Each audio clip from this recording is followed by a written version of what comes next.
Most people believe they're free. They think their choices are their own. But the truth is darker. Most people are not free thinkers. They are part of the herd. The herd follows, the wolf leads. And that difference decides everything. The herd moves together, not because they know where they're going, but because they fear standing alone. Fear of rejection, fear of failure, fear of being different.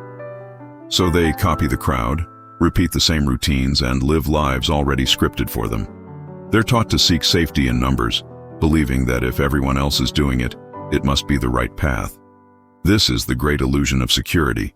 The herd survives, yes, but it never truly lives. It never creates, it never leads, it never conquers. It just exists, moving from one pasture to the next, never questioning why. But why does the herd even exist? Why do so many willingly give up their individuality? From the moment you're born, society begins its training. Sit down, be quiet, don't stand out, follow the rules. It starts in the classroom, where conformity is rewarded over curiosity. Schools don't teach you how to think independently. They teach you how to memorize and obey. Then, it continues in the workplace. Jobs don't reward radical creativity. They reward reliable obedience. The system is designed this way because control is easier when people think alike. The uncomfortable truth, most people prefer it this way. Because thinking for yourself is hard, it's lonely, and it's far more demanding than simply following the person in front of you. But this safety comes at a cost, the highest price of all. The herd pays for its comfort with its potential. It avoids risk, and so it avoids reward. It avoids discomfort, and so it avoids growth. It avoids making enemies, and so it avoids achieving greatness. Think about it. History does not remember the herd. It doesn't build monuments to the followers, the conformists, the ones who played it safe. It remembers the wolves, the few who broke away, the few who dared to choose a different path, even when it meant being ostracized, hated, hunted, or feared. The herd is forgotten, erased by time, while the legacy of the wolf is etched into history. This brings us to the path of the wolf. Let's be clear. The wolf is not fearless.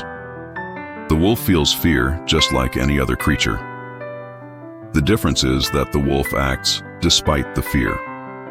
Where the herd sees a threat and retreats, the wolf sees a challenge and advances. The wolf walks alone, hunts alone, and leads alone. Not out of arrogance, but because freedom demands it. True freedom cannot be found in a crowd. The wolf chooses truth over comfort, power over approval, discipline over distraction. And this is why the herd calls the wolf dangerous. They call it dangerous because the wolf refuses to kneel where the herd bows. The wolf's very existence is a threat to the herd's comfortable reality. Look through the pages of history. Every empire, every revolution, every world-changing movement was born from the mind of a wolf. Socrates dared to question the herd's most sacred beliefs, and for that, they made him drink poison. But his ideas outlived them all.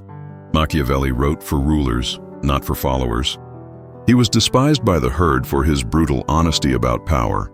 Yet centuries later, his words still guide those who lead.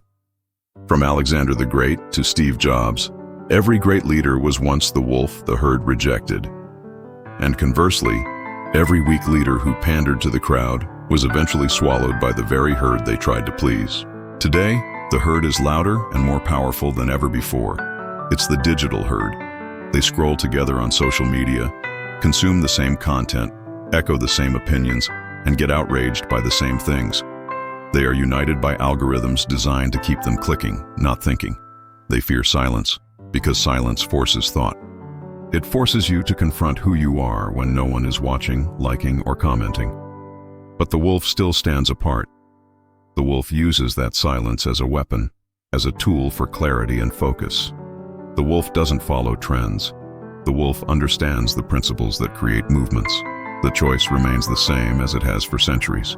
Be the herd or be the wolf. So, how do you break away? Escaping the herd is not a single glorious act. It is a war of attrition. It is 1,000 small decisions made every day. It will not be easy. You will be judged. Your friends and family might not understand. You will be mocked, called arrogant, ruthless, selfish, or just plain wrong. This is the price of freedom. This is the cost of being the wolf. The herd will always try to pull you back down because your ascent reminds them of their own stagnation. Remember this fundamental trade-off. The herd sacrifices greatness for approval. The wolf sacrifices approval for greatness. So here is your reality check. Most people will live and die in the herd. They will follow, they will obey, they will be comfortable, and they will be forgotten. They will trade their entire lives for a little bit of safety and acceptance. But a few, a ruthless few, will choose the wolf's path. They will stand apart, they will lead, they will build, they will conquer, and they will be remembered. The question is not whether the herd exists. It always will. The only question that matters is this: are you the herd, or are you the wolf? If this truth resonated with you, share it with someone who needs to hear it. Because the herd is growing larger every day, but the world will always need wolves. Thank you for watching. Don't forget to subscribe for more content that challenges the conventional.